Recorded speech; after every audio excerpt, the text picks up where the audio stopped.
Okay, so today what I'm going to attempt to do is I'm going to show you how to do what I call the western sight-in for a big game rifle.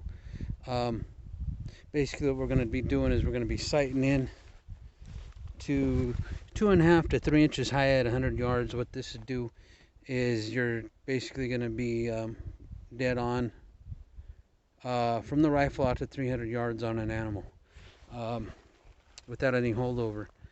I don't hunt with rifles with the adjustable turrets. I never have, and I kind of doubt I ever will. This is just a standard loophole marksman 3x9 non-adjustable turrets. Well, they're adjustable to sight it in. But other than that, these I've never hunted with the adjustable turrets, and I probably never will. This gives me the ability to, if I'm seeing an animal out there, to go ahead and take the shot without having to really adjust anything. Last year I did kill an antelope at 509 yards with this particular rifle. I was not hunting with these Remington core locks. I was actually hunting with Hornady Superperformance 165 grain SSTs.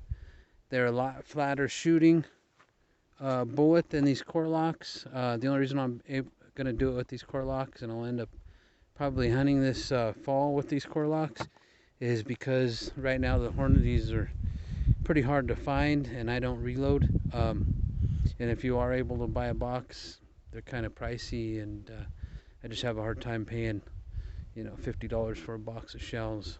That's just me. But like I said, I'm just going to give you kind of a generalization on how to do the sight if you come in out west and you're thinking of how do you need to sight in your rifle. This is kind of a good step and a good basis for you. We'll get you where you're going, and hopefully we can do it. We're going to have gusts out of the south today, so I'm going to have to kind of be particular about picking my shots. Now what I am shooting is a Tikka Superlite 30-06, and for me this is all the big game rifle that I needed. In Colorado, I've hunted with 7 mags, 30-30s, 308s, you name it, and I've pretty much hunted with it, and I've always come back to the 30-06. This rifle right here only weighs a combined 7 pounds. The older that I get, the less I'm interested in heavy rifles. My days of carrying heavy rifles up in the mountains are over. I don't give a shit how good and how nice a rifle is. If it's heavy, if it's a heavy hunting rifle, I'm not interested in it at all. But this Tikka's really done good. I did have to get some things done to it. It's supposed to be free floated.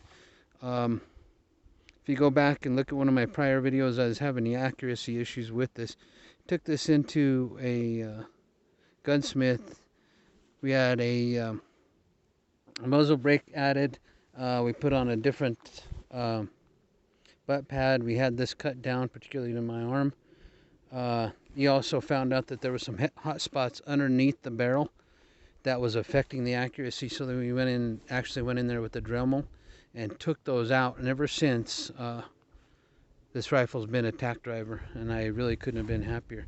But let's go ahead and get to shooting. We'll go ahead and start at 100 yards, and we'll go from there.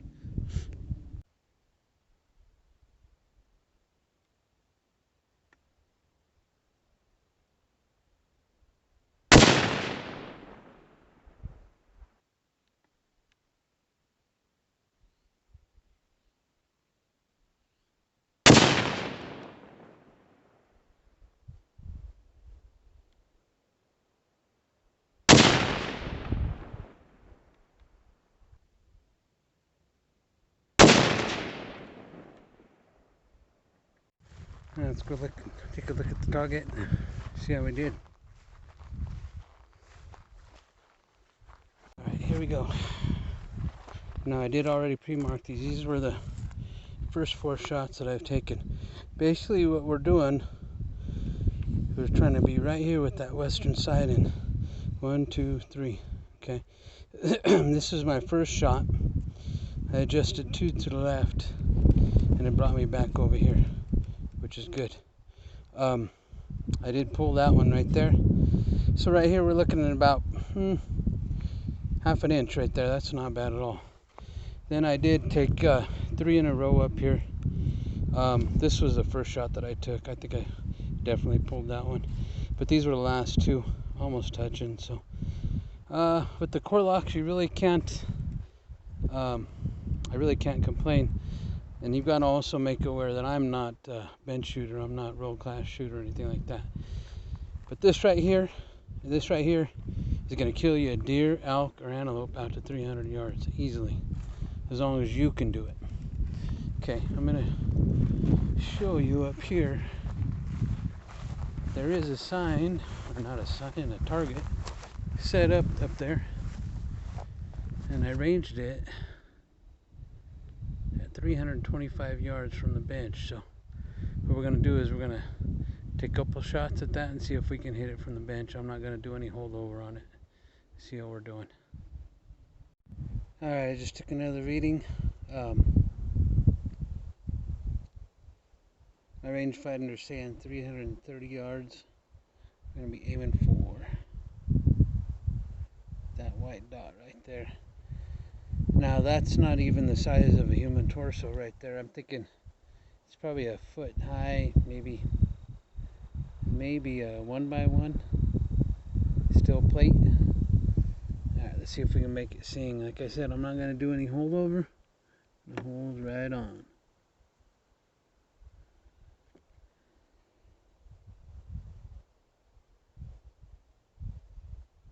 Put my ears in.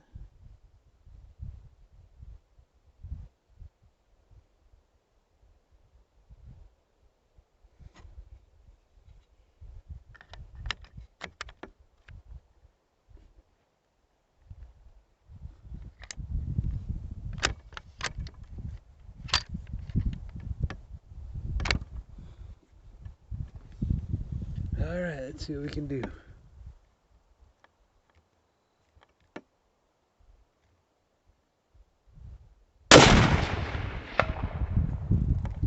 As a hit,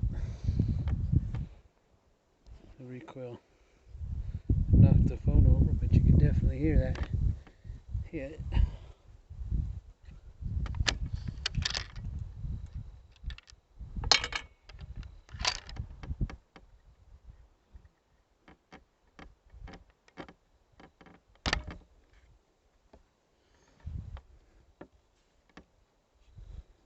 Alright, shot number 2. Hopefully my phone is stay. Catch it.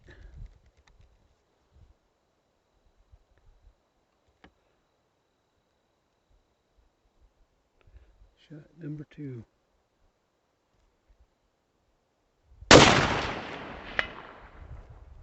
As a hit too. Damn phone.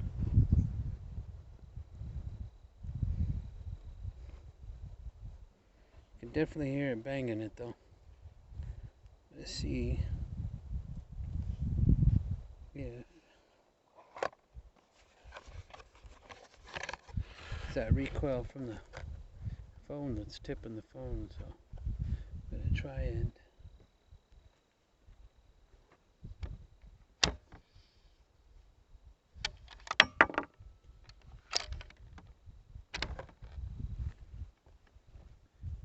alright, let's see if we can go 3 for 3 at 330 yards, no holdover.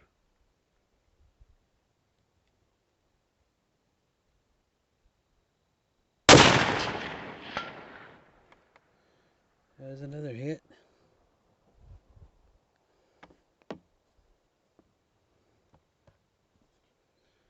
Hope you guys could hear that on the phone. I could hear it from here. Those are definite hits.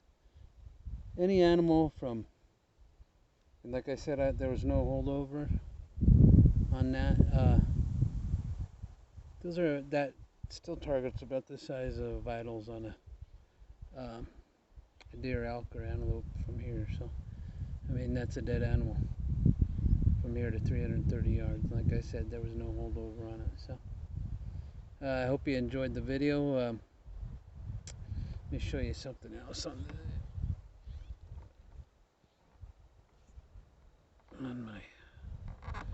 Let me go over my scope a little bit here.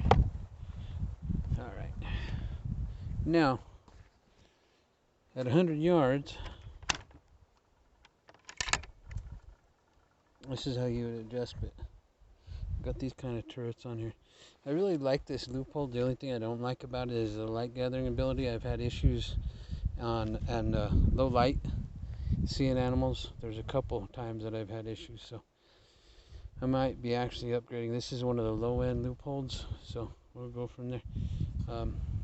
Tell you thank you for watching the video, and I hope you learned something. If you have any questions, go ahead and leave them down below, and we'll go from there. And like I said, if you're coming out to do some big game hunting, this is all the information that you really need to do a quick sight-in. Now be aware, my groups are definitely not as tight as they could be because of my shooting bench. I shoot with what I have. I wouldn't have been able to make this video if I would have been at a public range, so I'd rather come out here and give you guys kind of the basic idea. Now my groups would definitely tighten up if I had a more stable platform, but like I said, we do with what we have. Rifle's dirty also. I'm not the type of guy that cleans his rifles every season, so it's definitely ready to go elk hunting in a couple weeks and deer hunting in December, so we'll see how we do. Like I said, if you have any questions, remarks, just go ahead and leave them down below. Be happy to answer them. Thanks for watching my video, and if you like, go ahead and subscribe. I sure would appreciate it. Have a good day.